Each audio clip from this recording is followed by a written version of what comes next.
Go! Maraming salamat sa Zonrox Plus for the banyo makeover! Maraming salamat sa Zonrox Plus for the banyo makeover! Isa pa, ate! Maraming salamat sa Zonrox Plus for the banyo makeover! Isa pa!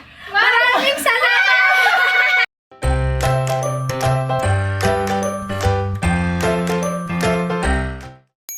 Hi, this is Elle and welcome to another makeover. Ito na yung part 2 dun sa Zonrox makeover natin. Napanood nyo na yung una. Kung hindi nyo pa napapanood, ilalagay ko yung link dyan sa description box. And ito na yung pangalawang banyo na i-makeover natin. So, ayan yung banyo na yon. Pakita ko muna sa inyo kung ano yung itsura niya.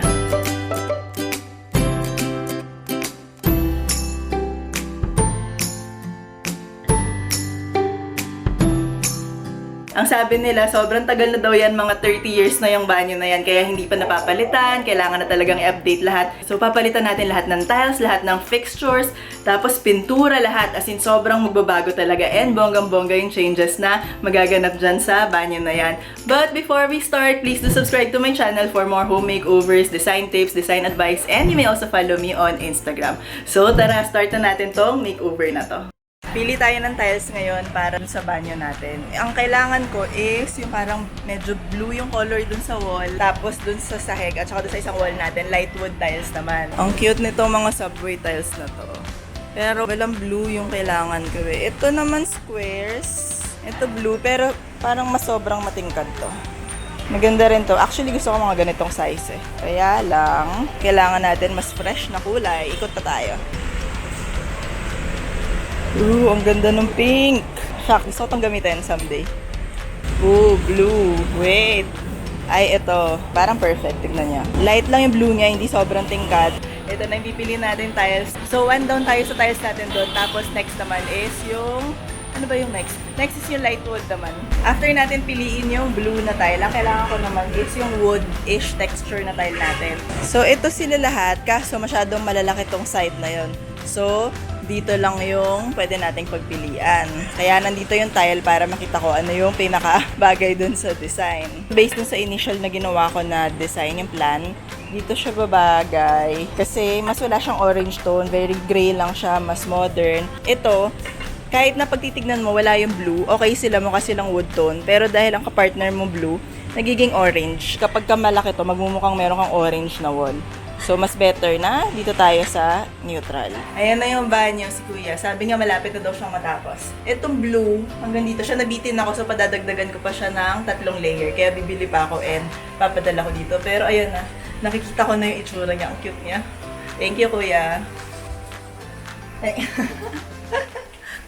Tapos na yung makeover dito sa banyo natin and excited na ako pakita sa inyo yung look na ginawa natin para dito. So, alika, tour ko na kayo.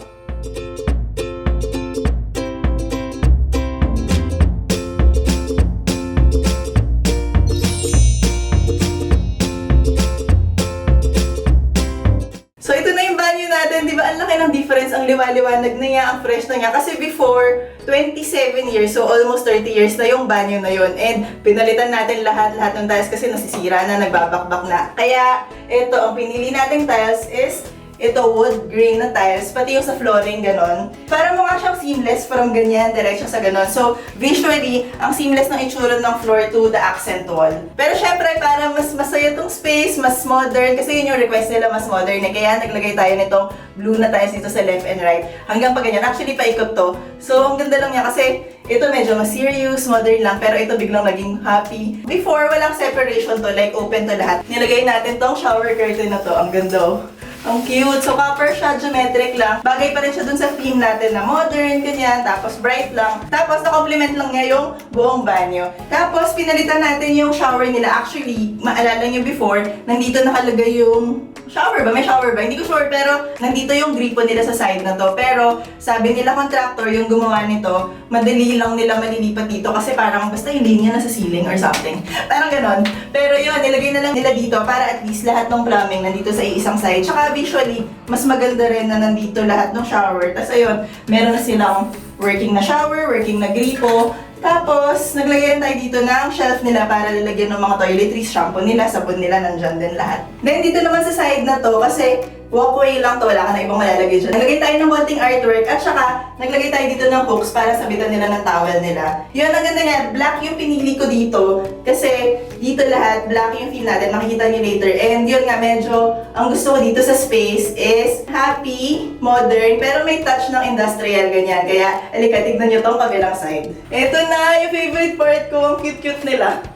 Wala, aliw na aliw ako sa kanya. So, pinalitan natin yung toilet, nagpalit din tayo ng sink. Yung sink nila before, hindi na working, as in, barado na daw yung plumbing dyan. So, inayos nila yan lahat. Kaya ngayon, working na siya. Ito rin. And sobrang functional na nito pareho. Para at least mas madali yung life nila everyday, di ba? Tapos, ang ganda ng banyo nila. And dahil nga, industrial yung gusto nating theme, tapos, ang fun na ng color dito, naglagay ako ng mga black para matone down ng konti, tsaka magpapagans dito sa tiles natin, tas yung wall natin. Yung wall color pala natin, pati ceiling, light gray lang, parang bluish gray para magko-complement lang dito sa tiles natin. And, ayan, nag-provide tayo nitong shelves. Kasi before, wala silang kahit anong patungan, wala silang storage, ganyan. So, nilagyan natin to para lalagyan nila ng mga toiletries nila. And, dito, itong mirror, ang ganda oh. Round na mirror, baka lang. Tapos, nilagay na natin to. Para sa everyday na gamit nila sa sink area, nandito na lahat. And yun, bumagay lang sila overall. Meron tayong paganito para may pop of color lang. Actually, hindi kasi nasadya, pero tignan mo to, meron na siya. Ang cute to. Tapos, ito pala, itong shelf natin to, kung maalala mo yung hook natin, match sila. So, yung design dito, binagay din natin dito sa kabilang side para overall, very cohesive yung buong banyo natin.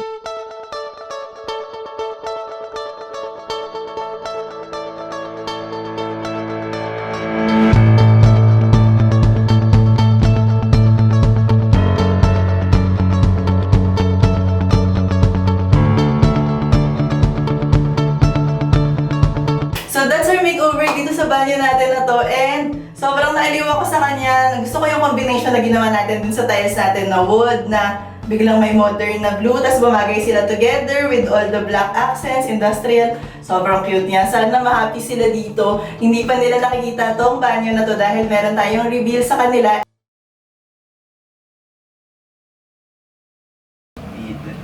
Okay, rolling. Ready. Roll. Okay, Richelle, bago tayo pumunta sa banyo mo, pasalamatan muna natin yung Zonrox Plus. May papabasa ako sa'yo, harap ka muna sa camera. Maraming salamat, Zonrox Plus, for the banyo makeover. Okay, ready? And 1, 2, 3, go! Maraming salamat sa Zonrox Plus for the banyo makeover. Isa pa, ready? Maraming salamat sa Zonrox Plus for the banyo makeover. One more, mas malakas. 1, 2, 3, go! Maraming salamat sa Zonrox Plus for the banyo makeover. Isa pa, ate! Maraming salamat sa Zonrox Plus for the banyo makeover. Isa pa! Maraming salamat! Hello! Hello! Nakailang ulit ka? Nakailang pasasalamat ka sa Zonrox? Kadami yung pasalamat ko. Salamat. Hello! May ulit. Hi, Dono! Amazing! Okay ka lang? Speechless siya. Ready ka na ba? Excited ka na. Excited! Pero may ka na. Pamilya ka na. Wala pa. Ayun pa. Boyfriend.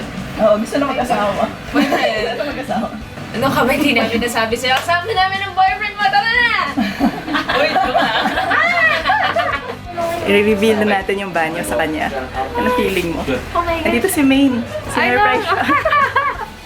Ayan na. Ilan po, ma? Okay. Ayan na, i-open na namin yung banyo para makita na niya. 3, 2, 1! Oh my! Wow! Wow! Speechless! Wow, parang nasa ibang bahay. So, check nyo lahat yung buong story na yun. Gagawa rin ng video si Zonrox Plus. Ang ganda ng video nila, panoorin nyo rin yun. So, thank you so much to Zonrox Plus dahil kinuha nila ako dito para ayusin yung mga banyo na yun. And nahappy lang ako dahil nagkaroon ako ng chance, opportunity na magawa to, tapos makahelp sa kanila kasi sobrang deserve din nila talaga tong makeover na to, yung buong family nila. So, ayun, dalawa yung nanalo natin dito sa banyo makeover, diba? Kung hindi nyo pa napapanood yung unang winner, check nyo, lalagay ko yung link sa description box. So, panoorin nyo sila both. sobrang na-happy ako dahil totally different yung look nila. Pero parehong na-achieve yung gusto ng mga owners. So, hopefully nagustuhan niyo tong makeover na to. If you did, please like this video and do subscribe to my channel for more home makeovers, design tips, design advice, and you may also follow me on Instagram. Until next time, bye! Rachel, siya yung winner natin. Galing umarte. Kanina pa. Kanina pa. Artista, may bago na siyang career. Ayun, so papagandahin natin yung banyo mo. Kanina ang daming sinasabi, ngayon ayaw magsalita. Kasi speechless ako pag kayo sinasabi. Hindi, idol ko talaga si Miss Elle. Thank you. Ayun, lagi yung nanonood. Ang kapitbahay namin, naiingit talaga. Hello, neighbor. Hi. Tita Joy, hello. Hello. So, abangan mo to, lalabas to sa vlog ko. Hello. Bye-bye.